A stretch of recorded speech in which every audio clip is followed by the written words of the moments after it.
Olá, pessoal, boa noite. Que a Shalom do Eterno esteja com todos vocês. Que o eterno Deus de Abraão, Isaac e Jacó venha estar abençoando a todos. Aqui é vosso amigo, professor Kleber Guedes, e hoje nós estamos aqui para estudarmos um assunto muito importante, né? Muito importante mesmo, que se trata a respeito do da importância do conhecimento do idioma hebraico e da cultura judaica para que você possa fazer uma boa hermenêutica. O que é hermenêutica, né? Em síntese, hermenêutica é a arte de interpretar o texto bíblico. Então, existem algumas ferramentas que você pode usar para compreender de forma correta o texto bíblico. E uma dessas ferramentas que a hermenêutica nos leva a compreender e aplicar é o conhecimento do idioma hebraico, como também o conhecimento da cultura judaica. Uma vez que você absorve esse conhecimento, pelo menos básico, isso vai te fazer você ter muita vantagem, ou vai te capacitar de forma melhor para que você compreenda, então, o texto sagrado. Eu quero ler com você para iniciar, então, o nosso estudo. Esse texto aqui do Rabi Akiva, ele dizia assim: Amado, é o homem, pois foi criado à imagem de Deus, e como prova desse amor lhe foi dado saber que ele foi criado à imagem de Deus, conforme foi dito, porque Deus fez o homem à sua imagem. Amados são os filhos de Israel, pois foram chamados filhos do Onipresente, e como prova desse amor, foi-lhe dado saber que eles são chamados filhos de Deus, conforme foi dito, filhos do eterno vosso Deus. Amados são os filhos de Israel, pois lhe foi entregue um instrumento precioso, a Torá.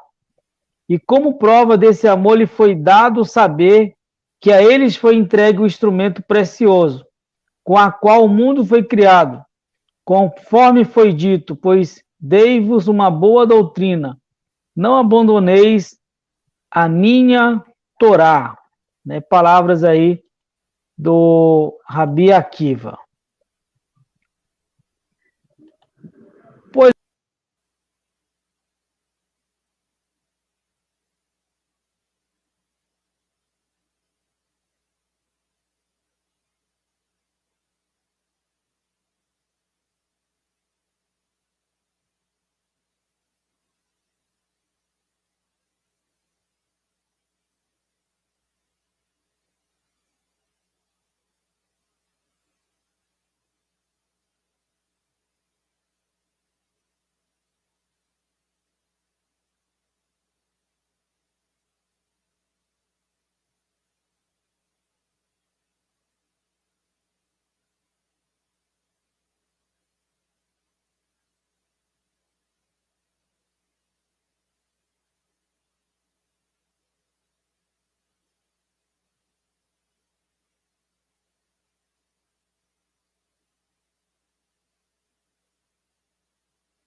Olá, pessoal. Boa noite mais uma vez.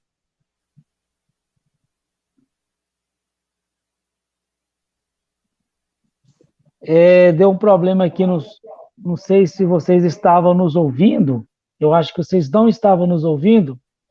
Eu quero pedir que o Leonardo se apresente novamente.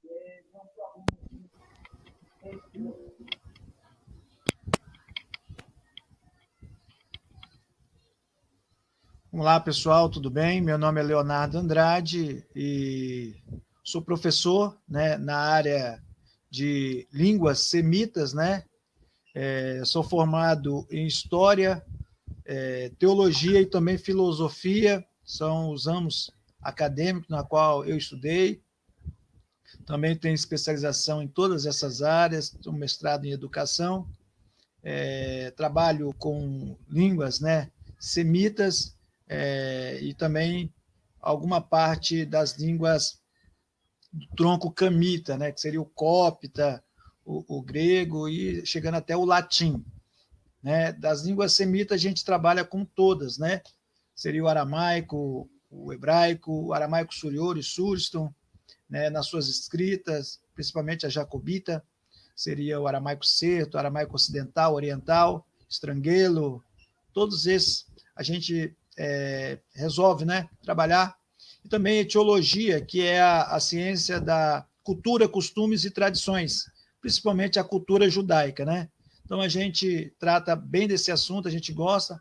Eu trabalho também na arte de decifrações, faço decifração cuneiforme, acádio e também na escrita de hieroglifos, né, que eu gosto bastante, cujo eu estou fazendo até um trabalho paralelo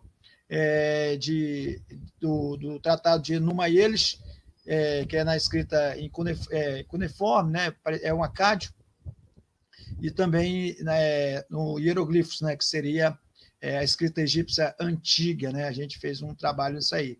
Recentemente eu escrevi um livro que é sobre a TNM, né, algumas traduções, e coloquei alguma coisa também interessante lá no cópita, né, que seria posterior ao Egito Antigo, vem o hieróglifos, primeiro hieróglifos, depois demótico e hierático, né? A gente quase não fala, mas chegando até a língua cópita, né? Que seria uma corruptela do grego, né? Com as 24 letras, né? Consoantes do grego, juntamente também com 5 letras do demótico. Tá bom? Esse é Leonardo Andrade.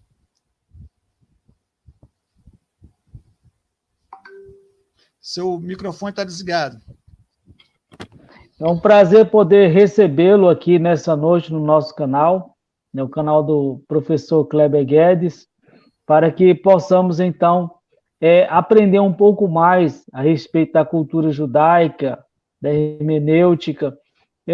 Só para a gente iniciar aqui, eu gostaria que você fizesse um comentário aí para o pessoal sobre a importância, né, do conhecimento do idioma hebraico e da cultura judaica para a compreensão do texto bíblico. Então, a compreensão do texto bíblico, dificilmente você vai entender a Bíblia, né, no seu contexto original sem conhecer o original. É impossível, né? Parece até uma redundância, mas é uma palavra que complementa a outra. Dificilmente você vai conhecer o contexto original sem conhecer os idiomas originais da Bíblia Sagrada. No caso, que nós vamos falar hoje seria o hebraico, né? Dificilmente você vai conseguir interpretar ou discernir qualquer fato da Bíblia Sagrada sem conhecer de fato o hebraico e a cultura judaica. Né? O hebraico que nós conhecemos, né, ele tem pouco mais de poucos vocábulos, né? Seria 30 mil vocábulos nessa questão de palavras no Antigo Testamento, sendo que 7.704 seriam vocábulos, né, diferentes. E quem organizou isso melhor foi um tal de Genésio, né? Genésio, ele organizou essa questão melhor para que nós pudéssemos entender. Então, o hebraico, a gente não entrou na historicidade, depois a gente vai falar, mas o hebraico é primordial. Além do hebraico, nós temos a cultura. Sem cultura é impossível. Você pode conhecer a palavra, mas se você não conhecer a historicidade, aquilo que como é que eu vou dizer, o pensamento do autor, você não vai conseguir discernir. Um exemplo disso está em Bereshit, Gênesis, no capítulo 4, quando a narrativa diz assim, o sangue do teu irmão fala, né? O sangue do teu irmão fala. A palavra sangue, no hebraico, é dam, né? É dam. Dam é sangue. Só que lá não está sangue, né? A palavra sangue no singular é dam. Só que lá não está só sangue, lá está demê, né? Ali é uma vogal longa por posição, seria o tisserê com iode, né? Tem muita gente que lê demei, mas está errado, é só demê, né? Seria um E com acento circunflexo. E esse demê, esse sufixo aí, serê com iode, ele indica plural no construto masculino. Então, não seria sangue, seria sangues. Então, quando transcorre a narrativa, os sangues do teu irmão clama. Ficaria meio desconexo, né, professor Kleber? Se a gente lê na primeira ótica, sem entender. Mas na ótica judaica, quando você entende que para um judeu, quando você mata uma pessoa, você não está só matando uma pessoa, mas você está matando toda a geração que poderia vir daquela pessoa. Aí você começa a entender que quando está falando sangues no plural, ele está dizendo o quê? Que toda a geração daquela pessoa está clamando. Aí você começa a entender a Bíblia Sagrada. Se você não entender dessa forma, de acordo com os seus originais, você acaba se perdendo. No Novo, eu não sei se eu já posso falar aqui, né? No Novo Testamento, nós temos um texto paralelo a isso que eu estou falando, que é o texto de Apocalipse, capítulo 6, verso 9, que diz que as almas debaixo do altar, que foram mortas, né? E ali elas clamavam. É interessante que há uma briga, né? Uma briga entre mortalistas e imortalistas sobre essa questão. O texto é literal, o texto é simbólico. E se eu disser para você, professor Kleber, que não importa se ele está no literal ou se ele está no simbólico? O que importa é o Sitz e Leben. O que é o Sitz e Leben? É o contexto do contexto. Então, vamos analisar pelo contexto literal. Uma alma de uma pessoa que morreu. Beleza. Uma alma de uma pessoa que morreu. E o contexto simbólico? Qual seria a narrativa? Se você não conhecer a cultura judaica, você não vai entender esse texto. Por quê? Porque quando a pessoa morria, nos tempos da Bíblia Sagrada, eles faziam um ritual chamado Queriá. Queriá é você rasgar as suas vestes. Naquele livro, O Guia Prático do Judaísmo, de Benjamin Blair, né, ele fala assim, que o símbolo ali era você rasgar a sua carne para liberar a sua alma. Então, você rasgava a carne para liberar a alma. Então, o sentido ali, sentido simbólico, é que o queriá já foi efetuado. A carne já foi rasgada, no caso, o corpo, e eles pegam, a alma foi liberada. E interessante que no versículo 11, fala assim, a cada um foi dado vestes brancas. Se a carne foi rasgada e a carne é as vestes, então eles estavam, entre aspas, nu no céu. Então era necessário, sim, ter vestes ali no céu, e por isso foram dados. Ou seja, o texto, ele complementa o lado simbólico daquilo que é o lado literal.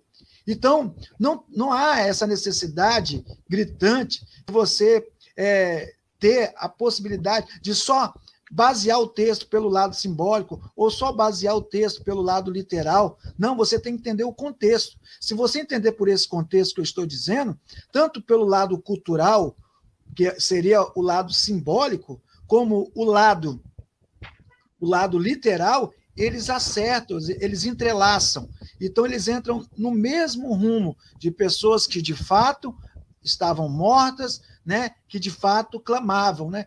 Então, esse entendimento da cultura judaica é primordial para quem quer fazer uma interpretação sadia da Bíblia Sagrada. Muito bem, eu quero pedir a vocês que estão assistindo, que vão assistir, que vocês possam aí deixar o seu like, o seu comentário, como também compartilhar com outras pessoas este vídeo. Convide outras pessoas aí para estar assistindo, as pessoas que vão estar assistindo ao vivo conosco, que desejar fazer alguma pergunta concernente ao tema que estamos aqui abordando com o professor, estejam à vontade. Só deixar a sua pergunta aí nos comentários, que nós vamos estar passando a pergunta para o professor. Nós temos as perguntas oficiais que vamos fazer para ele, mas também podemos passar perguntas que pode ser feita aí nos comentários.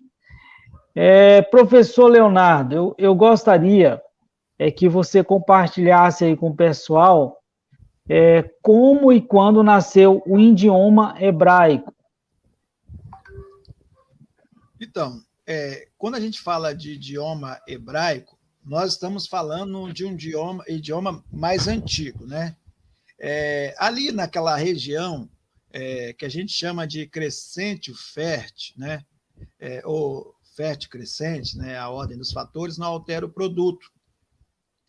Ali, aquela região que compõe a Mesopotâmia, o norte do Egito, né? A região mais ao sul da Síria, né? O oeste ali do que hoje é a Jordânia. Então, nós temos ali toda a composição da terra, que seria Canaã, que seria Israel. Né?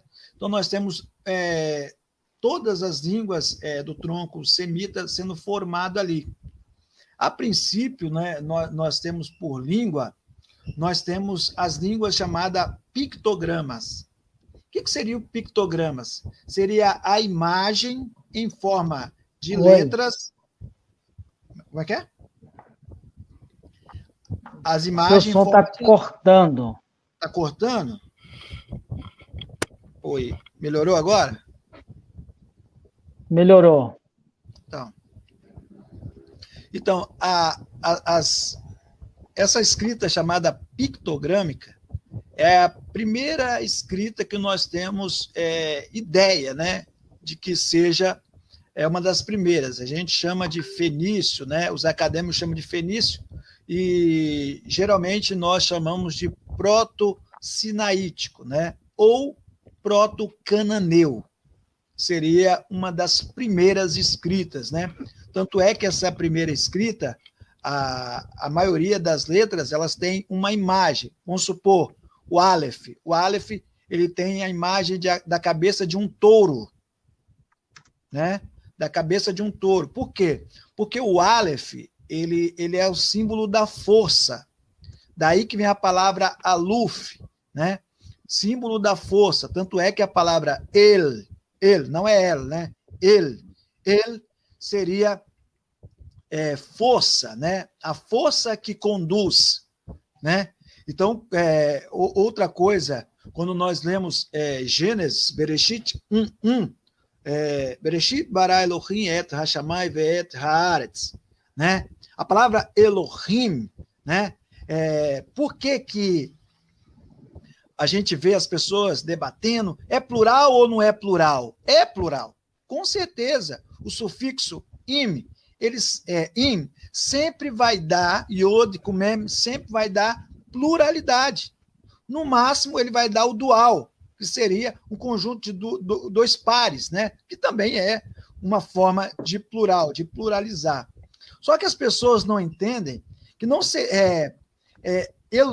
quando coloca Deus, professor Kleber, assim, no princípio criou Deus. Então eu posso colocar deuses? Não.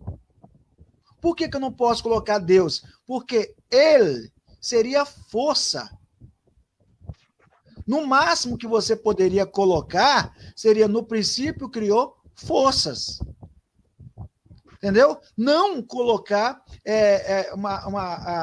assim, Deus, porque Deus é uma tentativa de querer, né, discernir o que seria a palavra Elohim na sua estrutura, né? Porque dentro dessa palavra, ela vem do sumério, né, que é o deus An, que é o deus, também o deus da lua.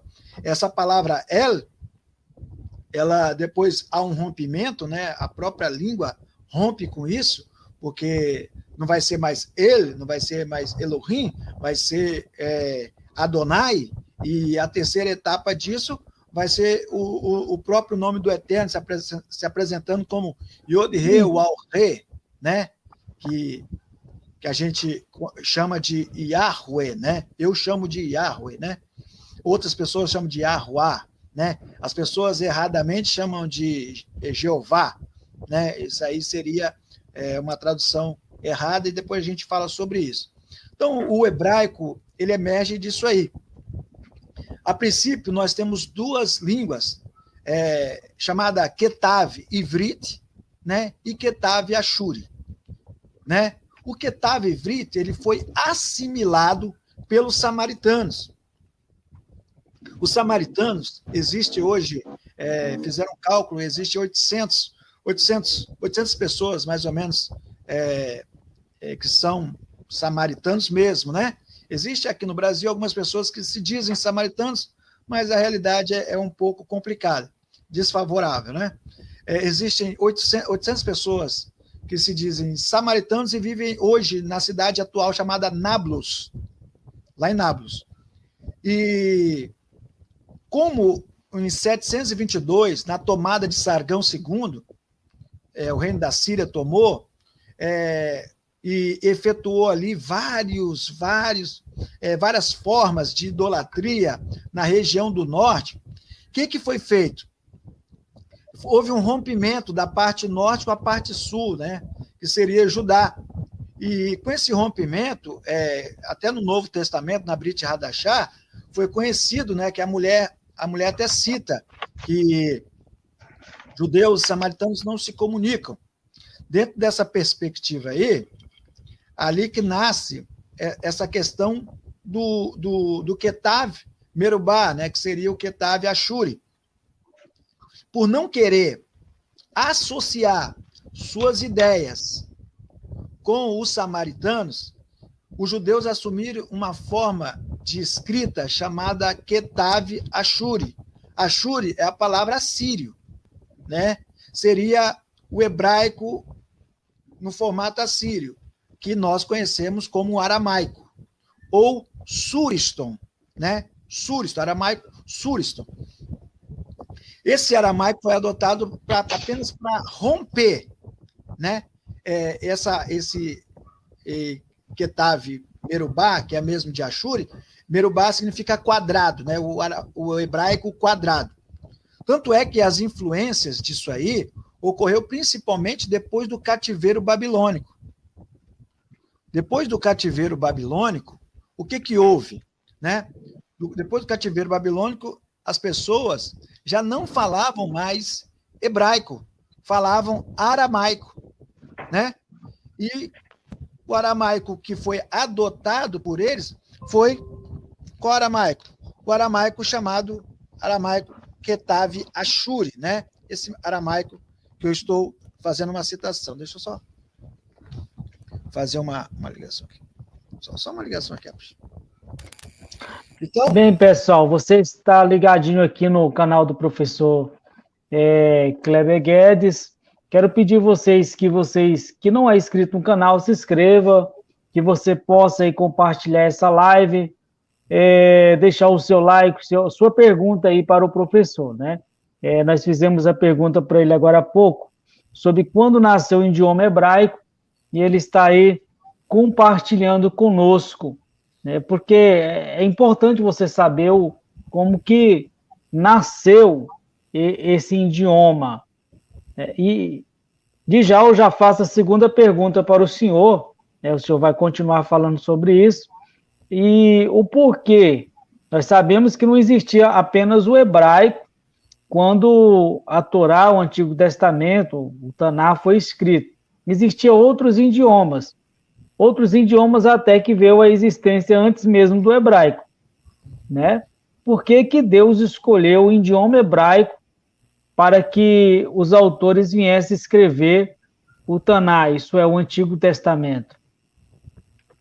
Então, eu vou falar isso aqui, vou complementar só essa questão da origem do hebraico, né? Do hebraico que nós conhecemos hoje. Aí depois desse hebraico, após o cativeiro babilônico, né?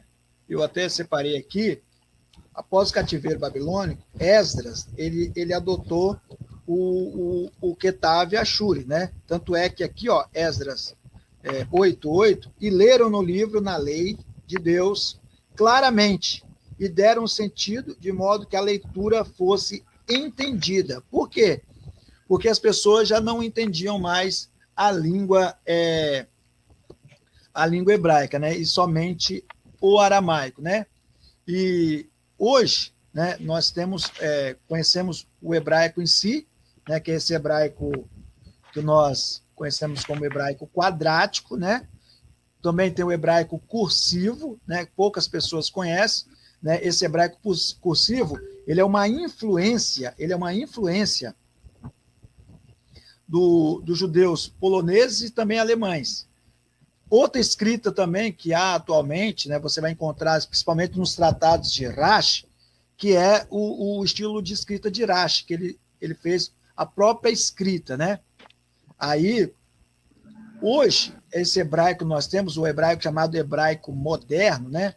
O hebraico ele passou por basicamente 5 fases, né? O hebraico primitivo, né? O hebraico primitivo, depois o hebraico bíblico, né? Também chamado de hebraico clássico, né? Esse hebraico clássico, na época de Jesus, o aramaico era a língua comum, mas o hebraico era usado nas sinagogas e também na adoração no templo, né? Jesus conhecia e também falava hebraico bíblico, né? Existe o hebraico mishnaico, né? Também conhecido como hebraico rabínico, né? Que foi aquele colocado no Talmud, na Midrash, no segundo século. E o hebraico moderno, né? Tem o hebraico ainda, hebraico medieval, né? E o hebraico moderno que nós temos hoje, ele foi adaptado por um homem chamado Eliezer ben Yehudá, né? Esse camarada, ele nasceu em 1858 e morreu em 1922. Ele liderou o renascimento do hebraico e também dessa língua falada, né?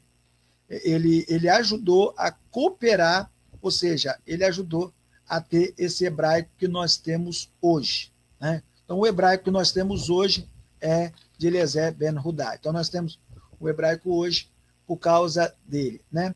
Por que o hebraico foi escolhido como língua oficial do Tanar, né, do Antigo Testamento? Só lembrando que o Novo Testamento ele foi escrito no grego, professor Kleber. Porém, a cultura, né, a cultura linguística, né, a ótica linguística que você escreve, o padrão linguístico é o padrão hebraico. É a cultura judaica, sempre vai prevalecer na Bíblia toda. Não é a cultura helênica, não é grega, a cultura do Novo Testamento, é judaica ainda. Mas a influência tanto do Antigo Testamento é o hebraico. Por quê? Porque o hebraico ele contém coisas que eu acho que só tem no hebraico. Fatos interessantes que só tem realmente na língua hebraica. Por exemplo, você tem a primeira palavra Bereshit, né? Isso envolve um pouquinho de gematria, também envolve um pouquinho de estudo da língua original, né? Tem palavras que ela associa a outra, né?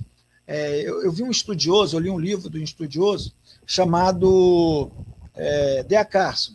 Né? D.A. Carson é muito conhecido, porque ele é um erudito, é um dos maiores conhecedores do Novo Testamento. Porém, o livro que ele trata, ele vai denegrir esse método de interpretação. E eu fico com os rabinos, porque para se interpretar o Antigo Testamento, que é melhor do que os rabinos mais antigos, né? Que é melhor do que Rashi, né? Para mim, foi um dos melhores, Rambam, Esdras, né? E outros mais que tiveram um conhecimento fora do normal, né? E alcançaram um nível bem interessante de interpretação. Então, quando você pega todo o livro de Bereshit, principalmente essa palavra Bereshit, né? Nós temos o Beit e o Resh, né? O Resh, o Beit e o Resh formam a palavra Bar.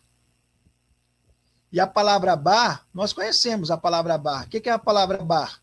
Bar é o quê? Filho. Bar é filho. Então, nós já temos filho no começo. E é interessante que no aramaico, o início ali é Breshit bro alor. Breshit bro alor. No princípio criou Deus, alor, Deus. Mas bro, ele é um substantivo, filho, mas ele também é o quê? É um verbo, criar. Ou seja, por isso que João vai dizer que ele estava no princípio, Jesus. Yeshua, nós acreditamos, né? Que Yeshua seja o Machia, né? Seria esse verbo que estava ali no início. Aí quando você tem Bar, filho, Beit, Resh. Aí depois vem o Shin. O Shin. O Shin com Yod forma a palavra Shai. A palavra Shai, professor Kleber, significa presente. Ó, aí você tem Beit, Resh e o Aleph. Quem que representa o Aleph? Nós acabamos de falar. O próprio Eterno. A maioria das palavras que começam o nome do Eterno, ou algum adjetivo, ou alguma coisa do nome do Eterno, vai começar com Aleph. Então, o Aleph, ele tem esse simbolismo do Eterno. Então, o filho do Aleph, o filho do Eterno, presente, e a última letra é o Tav. E o Tav, em pictogrâmica, no proto-sinaítico, ele era representado por uma cruz. Olha que interessante. Então, o filho de Deus, ou filho do Aleph, como um presente na cruz. Então, logo no início, nós temos isso. Se você contar Bereshit, Bara, Elohim, Et, Hashamai, Ve'et, Haaretz, são 7 palavras. A palavra que está no meio é o Et. Et é formado por Aleph e Tav. Ou Tal, né? O melhor seria Tal, mas vamos de Tav. Aleph é a primeira letra do hebraico. E Tav é a última letra. E quem se manifesta assim? Quem se manifesta assim é o Eterno. É ou não é? Eu sou o primeiro e o último. Jesus também se manifesta lá em Apocalipse, sendo o primeiro e o último. Eu sou o Alfa e o Ômega, né? Eu sou o Alfa e o Ômega. Na realidade, ele não está falando que é o Alfa e o Ômega, ele está falando que é o Aleph e o Tav. Se você pegar uma menorá de 7 hastes, que representa os 7 espíritos do Eterno, né? Rua, Elohim, os 7 espíritos de Rua, né? De Rua, Elohim, de Deus, você vai ver que a haste central é a que comanda, é a que lidera, é a que segura, é a que firma, é a que dá base para todos, né? E quem é essa base central?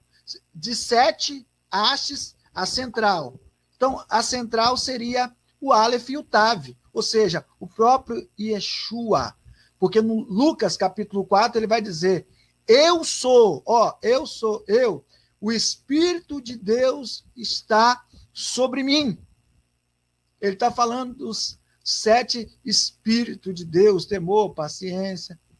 Ele está dizendo isso de Yeshayahu, Isaías 11. Então, ele está de uma certa forma, liderando. E só no hebraico nós conseguimos encontrar essas coisas que vão, de fato, fazer-nos interessar mais pela língua. Uma palavra, ela não significa só uma palavra, né? Uma palavra significa várias outras palavras, tem vários tipos de significado. Então, isso você só vê no hebraico, entendeu? Maravilha. Bem, pessoal, nós estamos hoje aqui com o professor Leonardo Andrade, né? E nós estamos hoje falando sobre a importância do conhecimento do idioma hebraico e da cultura judaica para uma boa compreensão do texto bíblico. Nós temos já uma pergunta aí do chat para o senhor. Eu vou fazer uma pergunta aqui para você e depois eu vou passar a pergunta do chat. Os colegas que estão aí podem convidar outras pessoas para estar conosco aqui assistindo ao vivo e trazer suas perguntas para o professor Leonardo. Professor Leonardo, eu quero perguntar para você qual a diferença entre a Torá judaica e a Torá samaritana? Então vamos lá, eu até separei alguma coisa aqui, né? A Torá judaica e a Torá samaritana, né? O que nós temos de diferente nessa questão, né? Eu já até falei um pouco sobre essa briga, né, entre judeus e samaritanos, né? Por causa dessa confusão, o que aconteceu? Houve a questão da Torá judaica e da Torá, aquilo que a gente chama do texto massorético, né? Do texto massorético. Então, o Pentateuco samaritano que nós temos, o Pentateuco samaritano, ele é uma forma daqueles judeus, né, samaritanos, de tentar romper com um templo que ficava na região sul. É um certo rompimento. Como e você só tem os 5 primeiros livros da Bíblia: Bereshit, Shemot, Vaikra, Bemidbar e Devarim, só isso, né? Gênesis, Êxodo, Levítico, Números e Deuteronômio, só tem isso. Por que só tem isso na Torá samaritana? Por que só tem os 5 primeiros livros? Porque os profetas, né? Os profetas, eles falavam da identificação dos judeus com o templo, e principalmente com Jerusalém, que ficava na parte sul. Entendeu? Então, como eles queriam romper com essa questão do sul, eles fizeram isso. E pior, há algumas provas que eles deterioraram alguns textos ali do Antigo Testamento, né? Então, o que a gente vai perceber é que foi feita uma análise entre o texto massorético e o Pentateuco samaritano. Foi feita uma análise. Quem fez essa análise, nada mais e nada menos, é um dos maiores conhecedores da língua hebraica do mundo, chamado Gesenius. E Gesenius avaliou e disse que o texto massorético está muito além, no sentido de veracidade e de ser melhor do que o texto samaritano, né? Quando você fala Torá judaica, né? Você está falando do texto massorético, né? Hoje, você pega esse texto samaritano, Pentateuco samaritano, você vai encontrar ele principalmente na biblioteca de John Rylands, né? Em Manchester, na Inglaterra, você vai encontrar esse texto. Você também vai encontrar parte desse texto na biblioteca de Nova York, né? E também existe uma cópia chamada a cópia mais sagrada do texto, que está na sinagoga em Nablus, né? Ali onde se concentra a maior parte. Nablus, para quem não sabe, seria o que antes foi Gerezim, né? Gerezim hoje é Nablus. Então, ali se concentra. Segundo eles, né? O sumo sacerdote dessa cópia quem recebeu, né, o sumo sacerdote, ele recebeu do próprio Arão essa cópia. Só que se você fizeram um teste, né, de paleografia, né, e o texto tem a datação mais ou menos do século XIII, né, depois de Cristo, né? Então não tem como, né? Então você vê que realmente é muito muito diferente. Aí eu separei aqui diferença entre o Pentateuco samaritano e o massorético, né? Aí a diferença é correções para concordância de passagens paralelas. No Pentateuco samaritano há muitas interpolações para Êxodo 20 e Deuteronômio 5. Né? Há muita diferença. Também há adições, né? Adições, né? Eu escrevi aqui porque a gente acaba esquecendo. Adições só um entre aspas. O senhor poderia dar um exemplo, por exemplo, desses dois textos aí, de uma pequena diferença, só para que o público tenha conhecimento. Agora, é aqui que eu vou entrar. Adições, aqui, ó, Bereshit, Gênesis 7, verso 3. Ele fala assim, também das aves dos céus.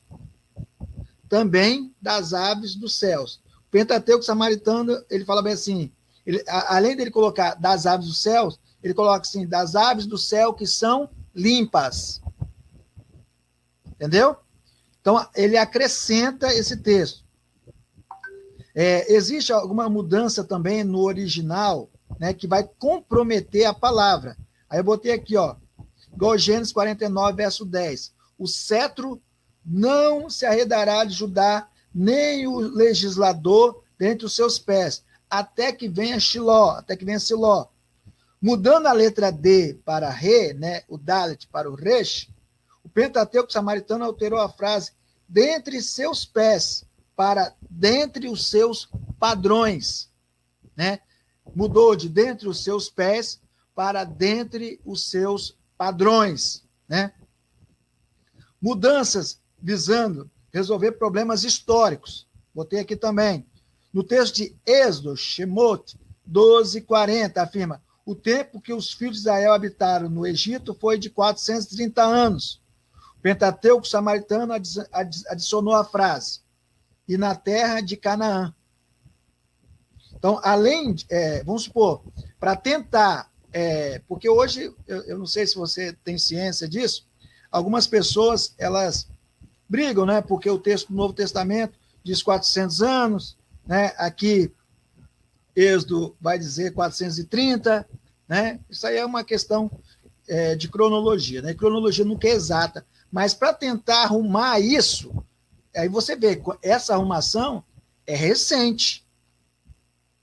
Porque essa arrumação você precisa da Brit Hadashah, do Novo Testamento.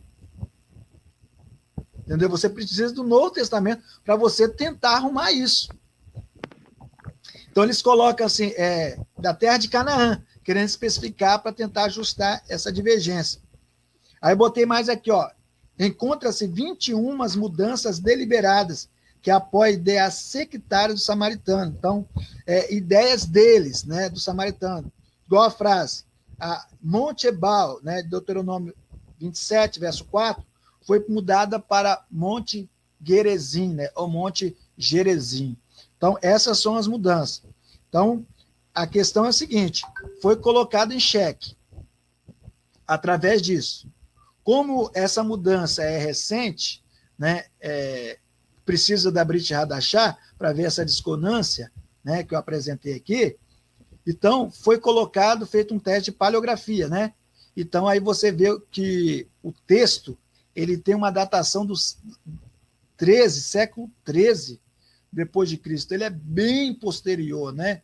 Então, aí, Genésio vem dizer que o texto massorético é avassalador na questão de superioridade em relação ao texto samaritano. Bem, professor, eu tenho mais umas 4, 3 perguntas para o senhor, mas eu quero fazer uma pergunta aqui do chat. Os colegas que estão aí no chat aí podem ficar à vontade, pode mandar pergunta aí. Nós estamos com um especialista aí em idioma hebraico, na cultura semítica, entendeu? E vamos aí sugar todo o conhecimento que ele tem para nos ajudar aí a compreender melhor o texto do Taná. O que é o Taná? O Taná, a palavra Taná significa Torá, Nevim e Ketuvim, né? O que é? Que são os 5 primeiros livros da Bíblia, que é o Taná, que é a Torá, vamos assim dizer, os Nevins, que são os profetas, e os Ketuvim, que são os livros sapienciais, compreende? Como Salmos, Provérbios, Eclesiastes e etc. Compreende? Pentateuco e Torá é a mesma coisa, que é Torá em hebraico significa instrução, Pentateuco significa 5, que é uma referência dos 5 primeiros livros da Bíblia, só para que talvez alguma pessoa que possa assistir depois ou que esteja assistindo não entenda, venha compreender. Irmão, então tem uma pergunta aqui do Códice Manuscritos. Ele pergunta para o senhor professor Leonardo, o que pode dizer dos comentários de Barry C. David e do comentário de Dan Clark sobre Bonnecar em Eclesiastes 12:1? Conheça o seu conceito do texto e eles discordam do Senhor. Por que eles estão errados? Eclesiastes 12:1 é aquele texto que diz: lembra-te do teu Criador nos dias da tua mocidade. O seu microfone está desligado. Eu particularmente não sei qual é a teoria de Barry David e nem de Dan Clark. Não sei mesmo qual é a teoria dele ou a visão deles em relação a esse texto. Mas se eles discordam de mim, porque o rapaz está falando que conhece o meu conceito. O meu conceito não é feito por Leonardo Andrade.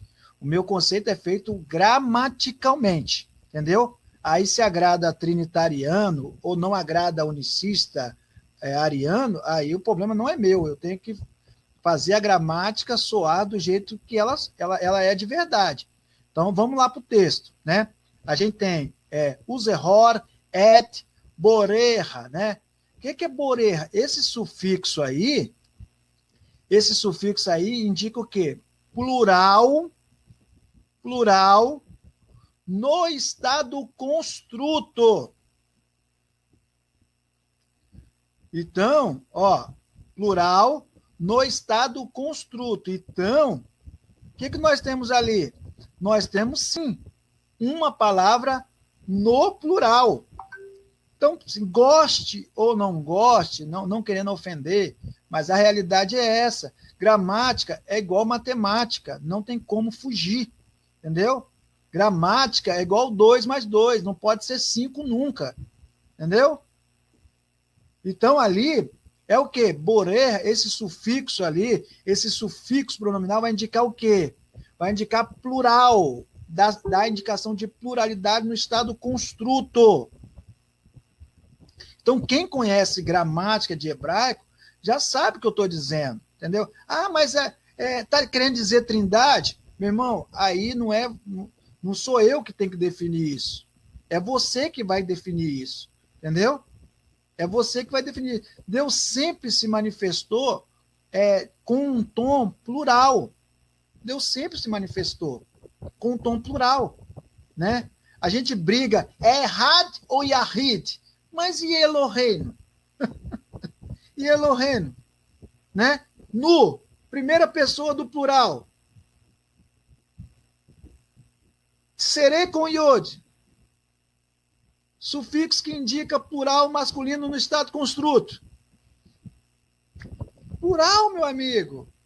Então, tipo assim, as pessoas, Kleber, infelizmente, eu lido muito com isso, eu sei que você lida também, mas elas têm que deixar um pouquinho do que acreditam ou tentar achar uma forma do que elas acreditam com o lado honesto das coisas. Não tentar desbaratear. Não, eu não acredito, não é assim. Não, meu irmão, é gramática, não tem como fugir.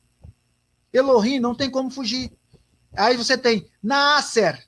Nasser, ali está o quê? Ali é plural. Primeira pessoa do plural. Nossa imagem. Ah, aí eu ouvi um professor falando assim, não, mas ali está no estado cortativo.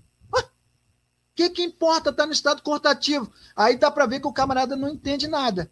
Porque o estado cortativo, ele é uma das 3 classes da volição, que seria quase que o vocativo no grego, é o chamamento, né? É o imperativo, ele está mandando, é ordem. Né? Então, a primeira pessoa é cortativo, a segunda, coibitivo, a terceira, jussivo. É isso, meu amigo. Tem como fugir disso? Não tem. Isso é a classe da volição, chamamento, ordem. O máximo que a pessoa, para tentar sair dessa questão, ele vai dizer o quê? Não, aí a questão ali é um plural deliberativo. Eu gosto até dessa palavra, deliberativo, porque ele está deliberando, ele está dando, concedendo para as outras pessoas participarem do seu governo, entendeu? Então, eu não estou fazendo apologia à Trindade ou qualquer coisa do tipo. Eu estou falando a gramática, porque foi o assunto em pauta, entendeu? E estou colocando aqui a realidade, entendeu? Infelizmente é essa. Mimenu é plural. E vários outros textos que também são plural. Infelizmente, a gente quer tirar isso querendo, assim, como se fosse uma pessoa que está violentando a gramática, né? Vou tirar a força e pronto, acabou. Não. Você tem que ir com jeitinho, né? Fazer as coisas corretamente.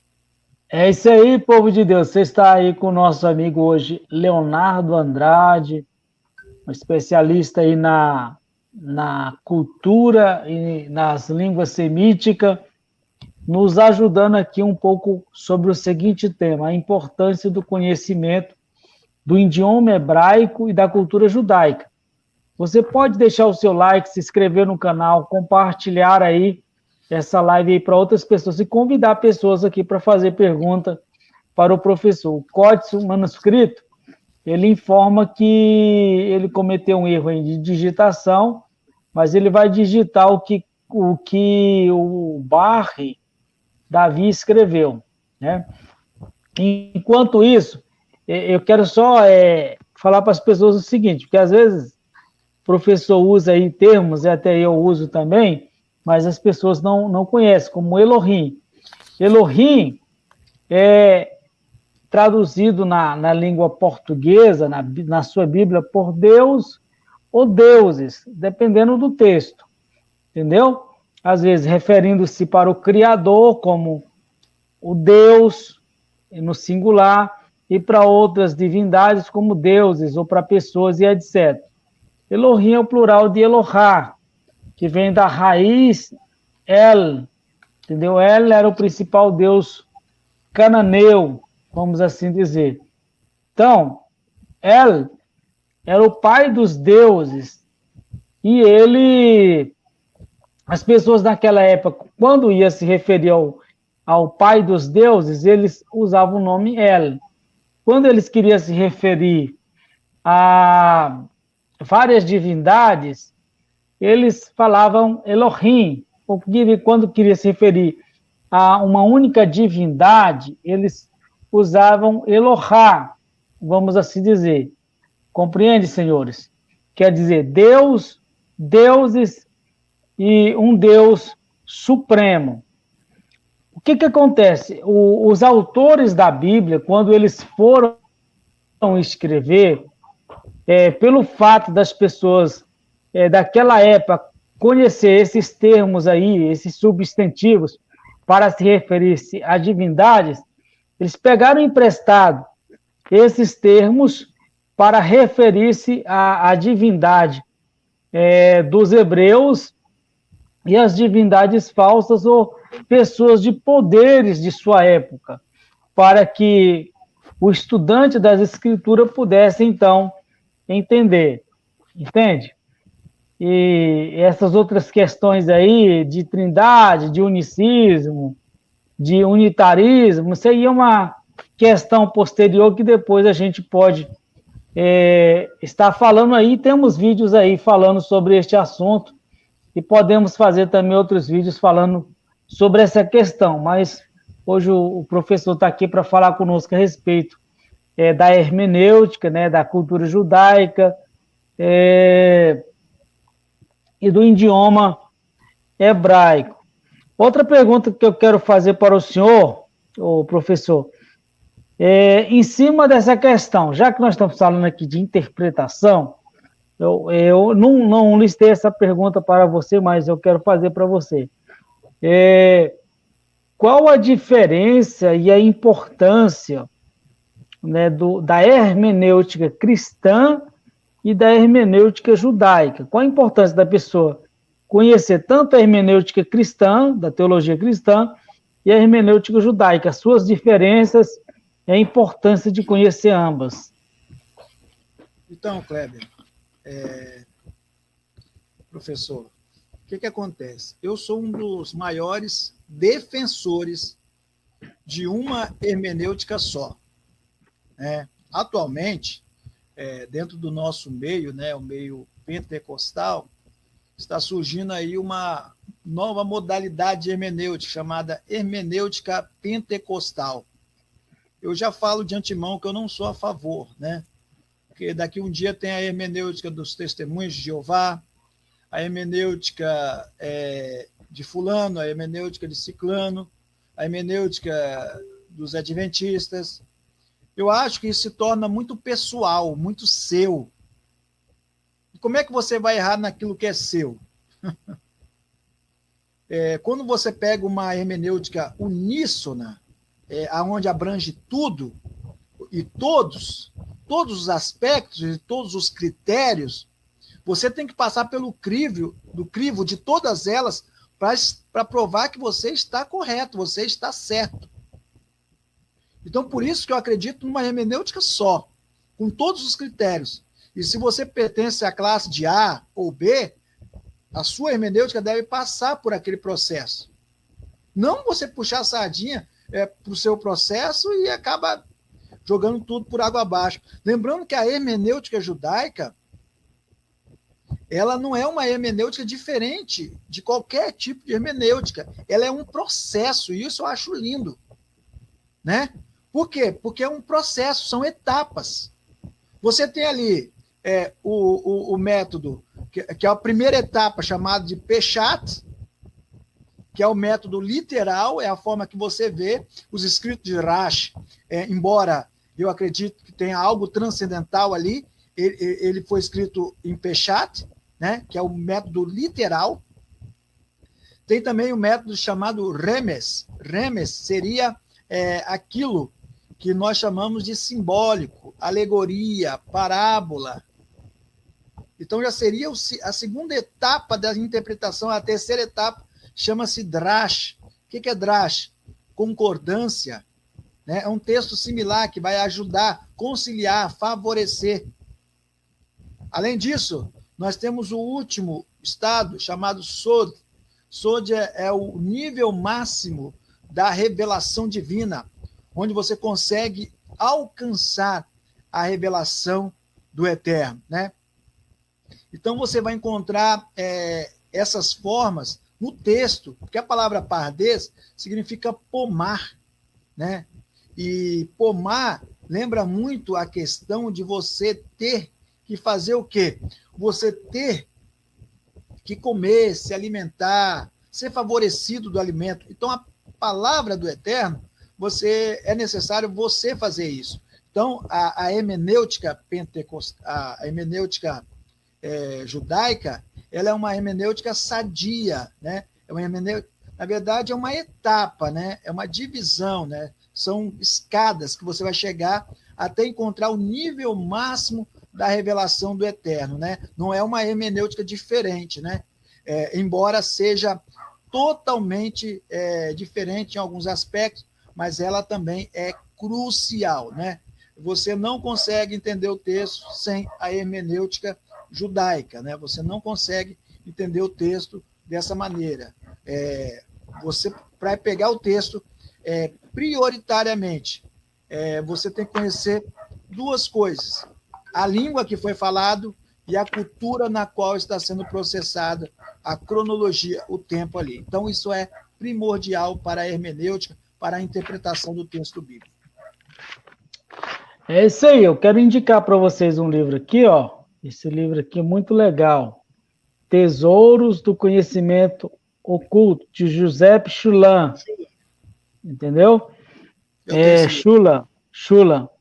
E ele fala aqui, os métodos, veja só, pode ler aí, ó.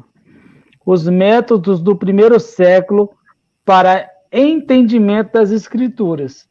Porque muitas pessoas, elas pensam que essa questão de hermenêutica, ela nasceu aí depois do surgimento do cristianismo, sendo que, quando você estuda um pouquinho da cultura judaica, né, você vai compreender que já nos dias de Jesus, ou antes de Jesus, já existiam métodos de interpretação que era usada pelos rabinos.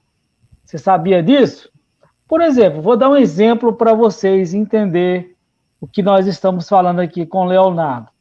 Quando Jesus falou assim, olha, aquele que olha para uma mulher e cobiça no seu coração, já cometeu adultério com ela. Sabia disso? Que aí Jesus estava se utilizando de um método, de uma hermenêutica judaica, entendeu? Que era a junção de dois mandamentos, que era o ato sexual e a cobiça. Quando você vai lá para o Decálogo, por exemplo, lá está fala lá, não cometerás adultério. Adultério é o ato sexual com uma mulher. Mas embaixo você vê lá, não cobiçarás. Entendeu? Então Jesus, ele ajuntou esses dois mandamentos, não cometa adultério, não cobices, para mostrar o que de fato o Eterno estava querendo nos dizer aí. Isso aí é um método de interpretação judaica das Escrituras. Muitas pessoas, quando pegam lá Mateus capítulo 5, 6 e 7, eles pensam que Jesus e Yeshua estavam contrariando aquilo que dizia os mandamentos da Torá. Mas quando você conhece um pouquinho da cultura judaica e do conhecimento judaico, você vai compreender o que Yeshua estava fazendo ali, era combater a interpretação de alguns rabinos que antecedeu a ele, ou que viviam nos seus dias. Ele estava combatendo a interpretação.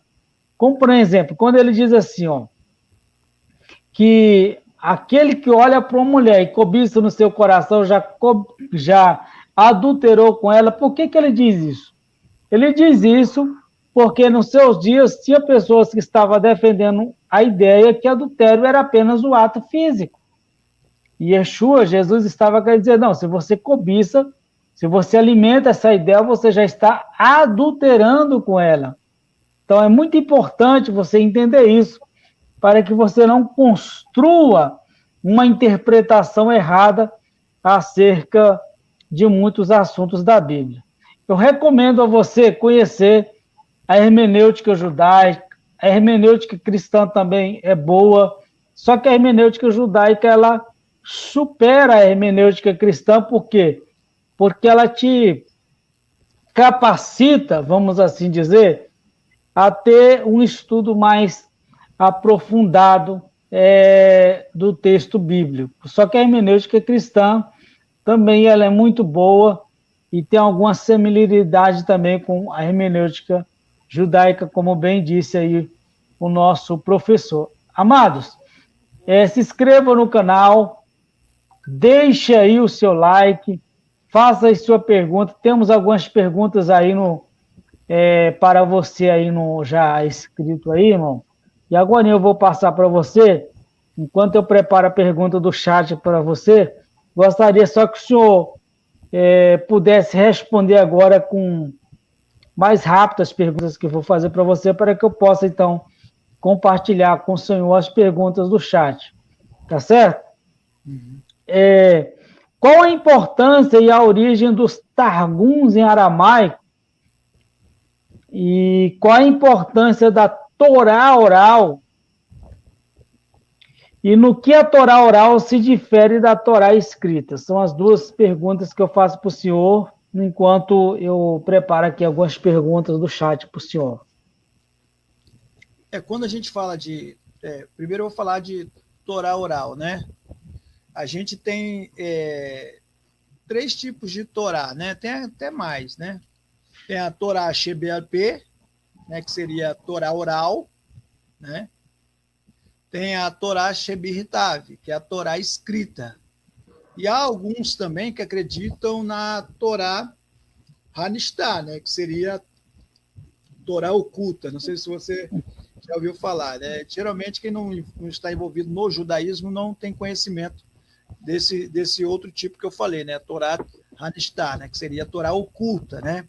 Aí nessa envolve o Sefer HaZohar, né? Que seria o livro O Esplendor, né? E também ela é chamada de Torá Hassod, né? Que seria a Torá secreta.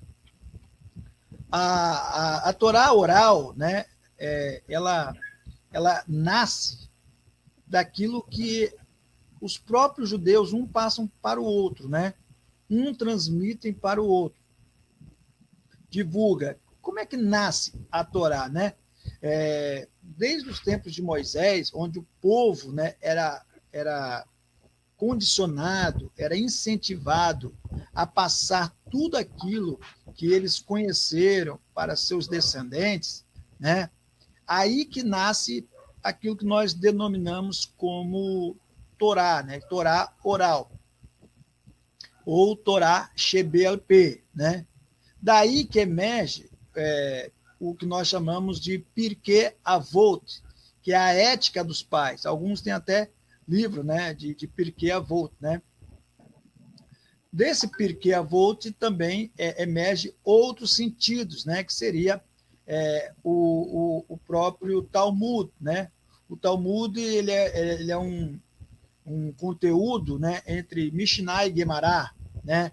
A Mishnah ela contém 6 tratados de Sedarim, chamados 6 tratados, né?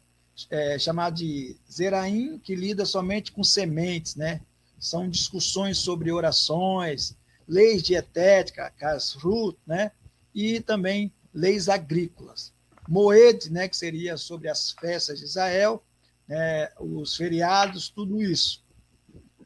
Tem também Nashim, que é sobre mulheres, discussões sobre mulheres e vida familiar. Neziquim são danos, né? Se você fez alguma transação, como é que eu vou dizer, algum negócio e teve algum problema ali, você vai nesse tratado chamado Neziquim que você vai entender. Kodashim, que são coisas sagradas, discussões sobre sacrifício, oferta, dedicatórias, né, coisas relacionadas ao templo. E Tororot, pureza, né, discussões também direcionadas à pureza, pureza de vasos, alimentos, habitação, e dentre outras coisas, né? Mas e aí? Para nós, é fundamental você entender isso e o valor disso. Por quê? Porque a Torá oral ela se encontra no Novo Testamento, né? E aonde que ela se encontra no Novo Testamento? Eu, quando leio Judas, ele fala assim, também destes profetizou Enoque. Profetizou Enoque. Eis que vejo o Senhor com milhares de seus santos. Enoque, o 7º depois de Adão. Eu não acredito num livro físico de Enoque. Eu acredito em quê? Eu acredito naquilo que nós chamamos de transmissão oral. Cogitava isso, né? Que Enoque profetizou e por isso há essa questão. Então, definindo aqui, a gente entra nos Targums, né? Porque é longo, o negócio é grande. Existem 3 Torá, né? Torá Shebiritav, que é a Torá escrita, nós já conhecemos. Bereshit, Shemot, Vaikra, Bemidbar e Devarim, são os 5 primeiros livros da Bíblia. Tem a Torá oral, que é a Torá Shebel-P, né? e tem a Torá Hanistar, né, que seria a Torá oculta, né? Nesse tempo, logo após o cativeiro babilônico, como Israel, os judeus, adotaram a língua aramaica, eles começaram a escrever alguns tratados em aramaico, né? Esses tratados em aramaico se chamavam interpretação, que em aramaico é Targum, né? Targum.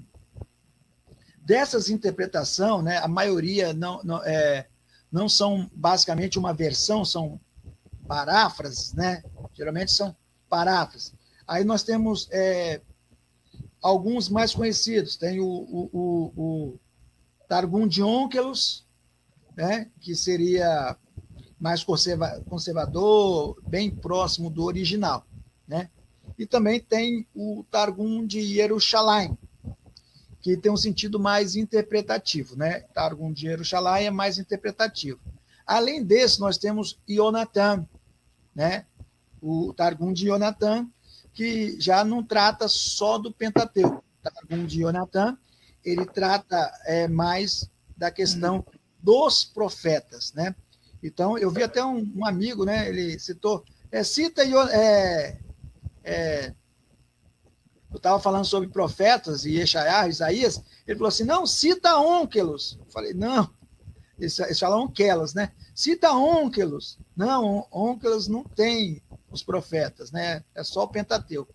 Então, essa aí seria. Então, antes do texto formado, igual a Septuaginta, que a gente vai falar, se der tempo, né? Antes já cogitava escritos, parafrases, interpretações em aramaico. Então, o aramaico ele vem primeiro do que o grego. Então, o próprio livro de Matitiar, Mateus, ou Matai, no aramaico, ele foi escrito em aramaico. E há coisas ali, desdobramentos, né, que você só consegue fazer, professor Kleber, se você conhecer o aramaico. Se não conhecer, você entrou, desculpe o termo, entrou numa furada. Entendeu? Você entrou numa furada, porque você não vai conseguir. Entendeu? Agora, se você conhecer o aramaico, você vai conseguir ter a resposta de quase tudo que está ali permeando o texto do Novo Testamento.